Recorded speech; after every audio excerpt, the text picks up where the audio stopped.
Hey guys, what's up? It's Dylan back here, and I'm going to be showing you guys how to do the perfect basic manicure today.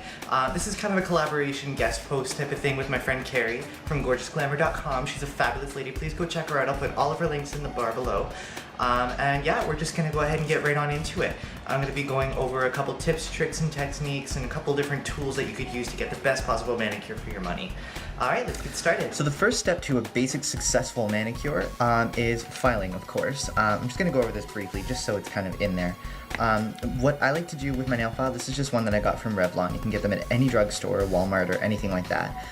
When I file, I always go towards the center. Here, I'll kind of move up a little bit. When I file, I always go towards the center of the nail. And doing this pretty much every time you change your nail polish really helps to keep the ends from splitting. So if I'm coming from this side, I'm going towards the center and towards the center. I'm never hacking back and forth because that tends to break up the nail and it splits a lot more easily. You'll find you'll get a lot less resistance this way from the nail file as well. And it just helps to give you a nice smooth edge. I won't do it too much because I've already actually filed my nails, but that's how I do it. The next step after that would be taking one of these guys. This is a buffer block. Some of you may not have seen these before, but you can get them at, like this one I got from elf.com, and it's really nice because it has all of the instructions on each side, so you can just kind of follow that. You can get them at any drugstore as well, but these ones work pretty well. I mean, and they're $1, so you can't really lose that way. It does have a filing side, which they say is their step 1, but I don't like to use this filing side. I prefer to use an actual nail file because then it just helps me get a little more precise with it. And then the step 2 here is removing the ridges. So what the ridges are when you look at your nails, if they've had too much stress or anything like that, or you bump them on anything, you'll see they kind of have little lines almost running through them, and that's what they're talking about when they mean ridges. So again, you just kind of want to buff the nail. And I do like to do everything I do just towards the center, one direction, so you're not hacking at the nail. It's a lot less stress on the nail. Buffing your nails like this also will help to take some of the topical yellowing that you get from wearing nail polish, because if your nail doesn't breathe, it will discolor a little bit.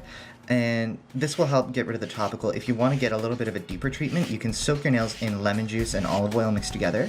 That will help to moisturize your cuticles, and it will also help to get rid of some of that yellowness with the lemon juice. So again, I won't do that too much because I've already done it a little bit, but that will help kind of let the nail polish stick.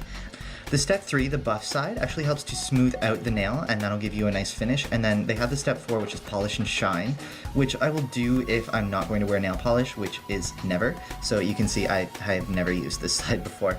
I will stop at step 2 because this, by stopping here and having the nail a little bit roughed up, I find really helps your base coat to stick to the nail, and then everything else on top of that just tends to go on a lot more smoothly. So I'll stop at step 2 and then just go from there.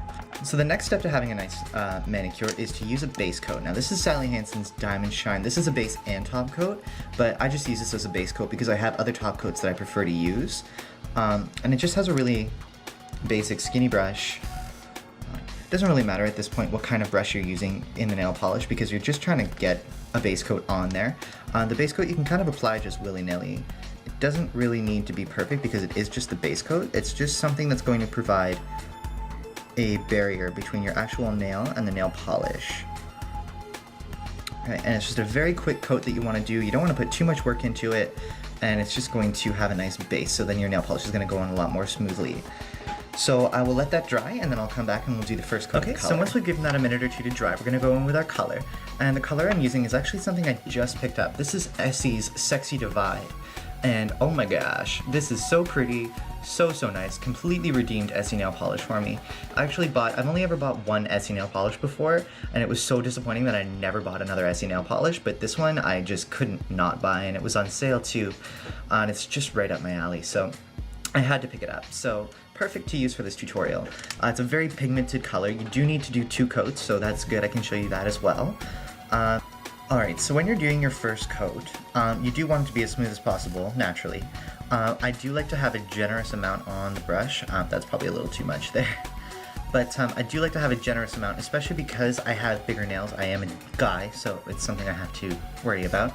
I do like to have a generous amount on the brush, and what you'll do is you kind of want to push down on the brush so it kind of fans out a little bit over top of the nail, and then you can do that just up a little bit from the edge of your nail, and then you can push down so then it hits the cuticle, and then pull back up, and it's going to help you get a really smooth first coat. And you want to do as little work as possible, and that's why I like to have a little more on the brush as well, because then you can just kind of spread it out, let it sit, it'll kind of smooth itself out a little bit, so you don't need to worry about the kind of bumpy spots, and then you can just let it dry. So I'm gonna go ahead and do the first coat here, and you guys can just kind of watch. It's a little harder to talk and do my nails at the same time, so I'm just gonna kind of be quiet here for a second.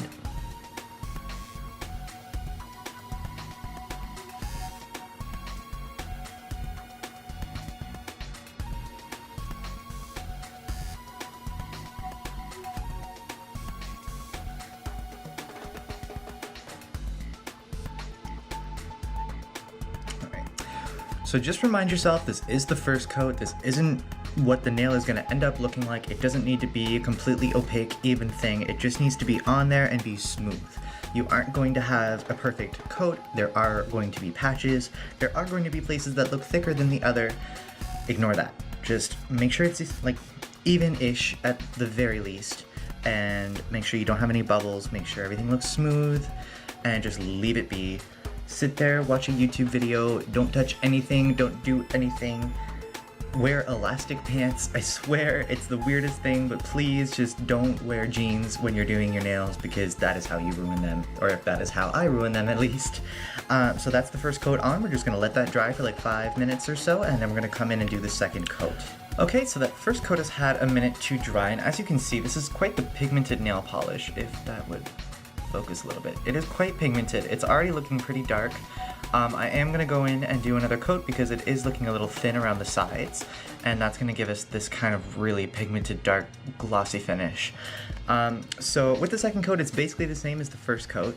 I do like to work in quick strokes. I find it helps to relax the nail polish quite a bit. So we're just going to go in and do our second coat here.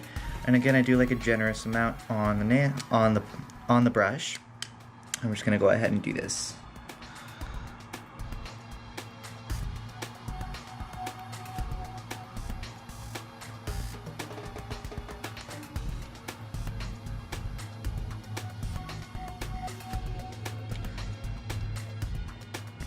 Okay, and if you saw there, after I did my first couple strokes, I did turn the brush to go and touch up the sides, because you will have more polish on the other side of your nail polish brush, which will help to get you a more opaque finish around the sides.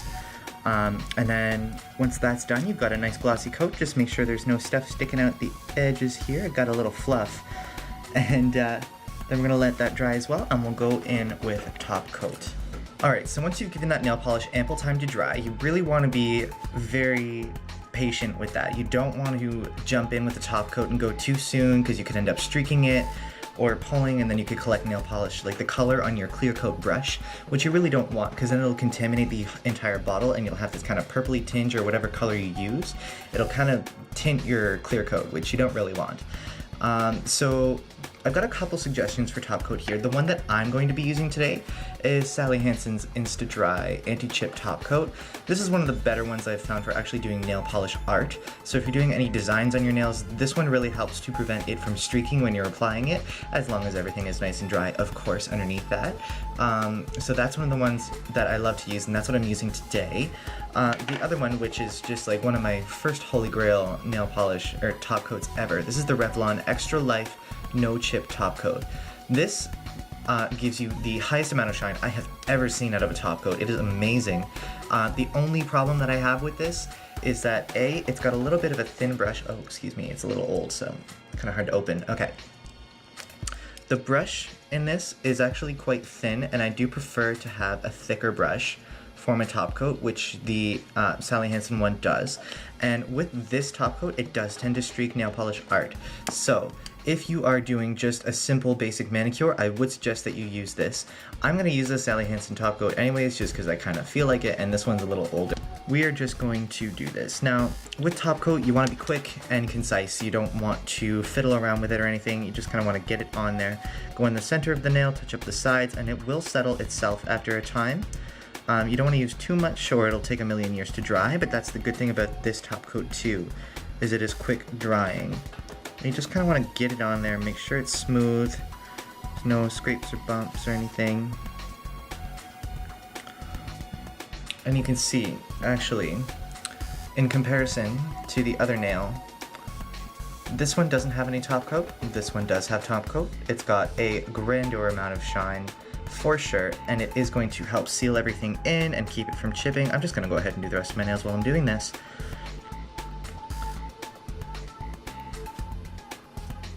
Alright, and it gives you that really nice gloss. And as you can see, I'm just being really quick, not too serious about it. And if you're impatient like me quite a lot, and you tend to not be able to let your nail polish dry before you have to go and do something or make dinner or whatever, I would suggest that you use a product like OPI's Drip Dry. This is a dropper style bottle, if I can get this open here to show you.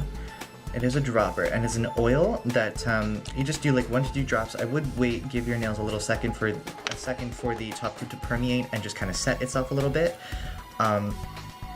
And then you can go in and use the dropper. I'm not going to use it today because I'm trying to save it as much as I can. It's a little pricey. It will last you a while if you let it, but if you're using it constantly, then it's not going to last forever, obviously. But it will help the nails dry within a minute and be touchably dry, and then within 5 minutes you can do whatever. And then once you've got all of your nail polish on, you can kind of go in and you can see, I mean, around the sides there, I'm not the neatest of nail polish appliers. What I like to use, this is a cotton bud that I got this from Quo, and that's a Canadian brand. I don't know what other brands might have it, but it's a Q-tip, but it's got this awesome little, it's actually meant for makeup, but you can use it for this too, and it really helps you get really precise inside, like, and clean up the sides of your nails. And that's pretty much it. You just want to give it a couple minutes to dry, and then you've got your perfect basic manicure, and it's beautiful.